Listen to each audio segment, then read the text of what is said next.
السمكة دي لقيناها على شط المية كانت بتموت زي ما انتوا شايفين كده، حاولنا ننعشها او نحاول ننقذها ما عرفناش، وطبعا عشان الوانها الجميلة دي قررت ان انا حنطها، وتعالوا شوفوا الطريقة معايا.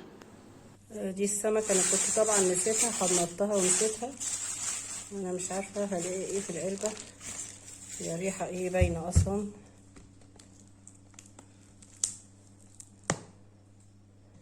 انا خايفة وانا بفتح، هحاول اشوف حاجة ادور بيها.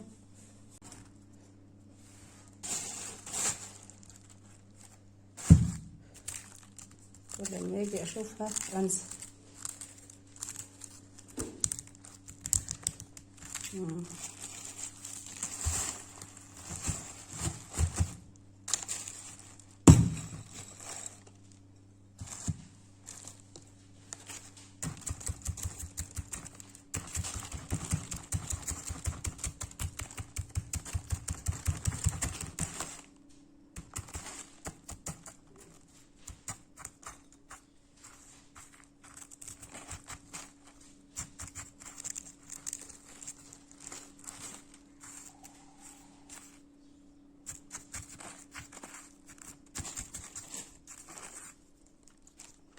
طبعا انا ايه بجرب معاكم عشان احتفظ بالسمكة.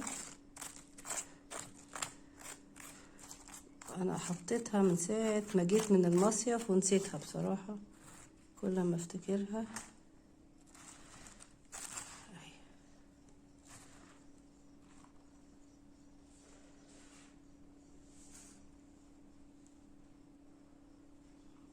الوانها راحت الى حد ما يعني، بس السمكة لسه موجودة بشكلها، نشفت خالص اهي.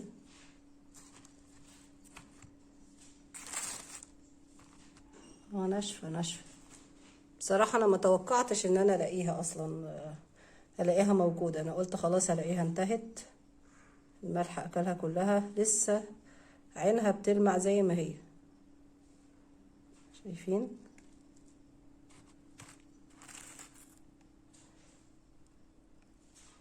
فلو حد عنده سمكة عزيزة عليه ماتت ممكن حطيت طبقة من ملح البحر الأول في البولة الإزاز دي، وبعدين حطيت الملح الناعم فوقيه شوية، وحطيت السمكة بالشكل ده كده في النص، وغطيتها تاني بملح ناعم، وبعديها بالملح الخشن اللي هو ملح البحر ده، وقفلت عليها وسبتها، وحطيتها طبعا في كيس اسود زي ما احنا شايفين كده، وسبتها تقريبا بقى من شهر 6. هي المفروض تتساب شهر 1 يعني، بس انا نسيتها والله يعني، كل ما بفتكر اطلعها برجع انسى تاني. وسبتها من شهر 6 لغاية دلوقتي احنا في شهر 8، تقريبا شهرين. خلاص السمكة اتحنطت وبقت شكلها جميل زي ما احنا شايفين كده. خلاص بعد ما حنطناها هنشوف بقى طريقة الفينش بتاعها عشان خاطر نحتفظ بيها، خليكم معايا. طبعا ان احنا نأكد على الالوان بتاعتها او نحاول نبرزها، بس بصراحة انا عايزة الشكل الطبيعي بتاعها، مش عايزة اغير اي حاجة فيها زي ما هي كده. بس في النهاية هنديها طبقة من الورنيش، فهتخلي الالوان بتاعتها تلمع وتبقى واضحة اكتر شوية.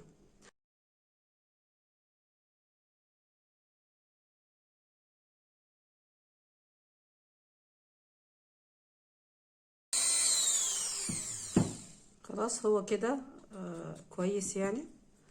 هدخل بقى العود ده هنا بالسمكة، عشان ده اللي هيمسكها.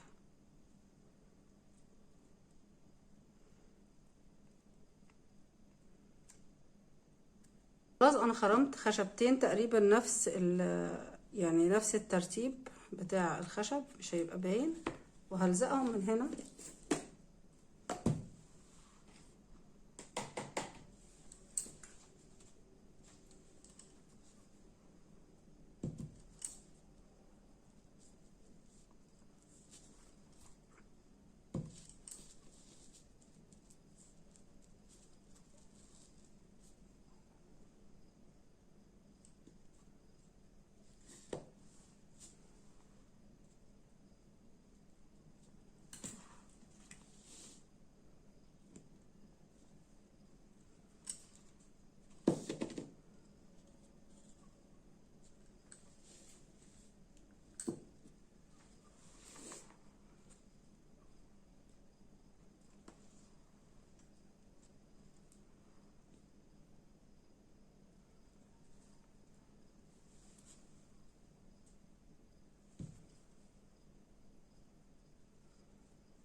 هجيب بقى شوية من الشعاب كده، ممكن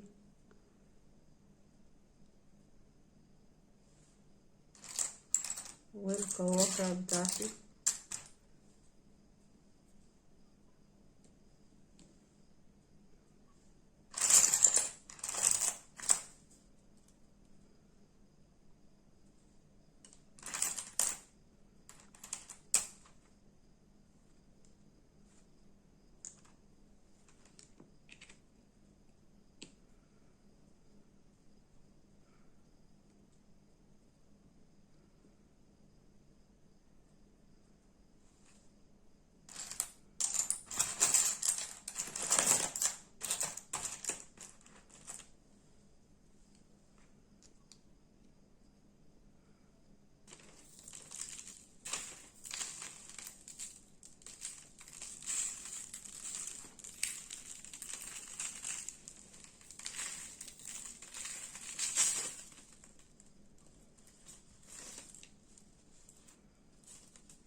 دلوقتي هجيب السبراي ده ورنيش شفاف، وهبدأ ارش عليها كده.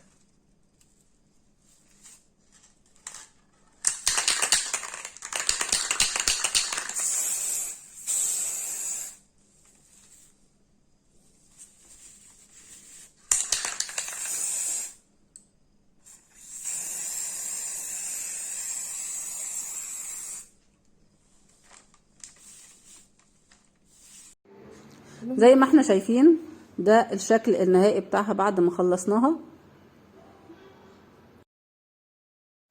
طبعا لو اول مرة تنوروني في القناة ما تنسوش تشتركوا واضغطوا زر اللايك لو عجبكم الفيديو، واشوفكم ان شاء الله في فيديو تاني. مع السلامة.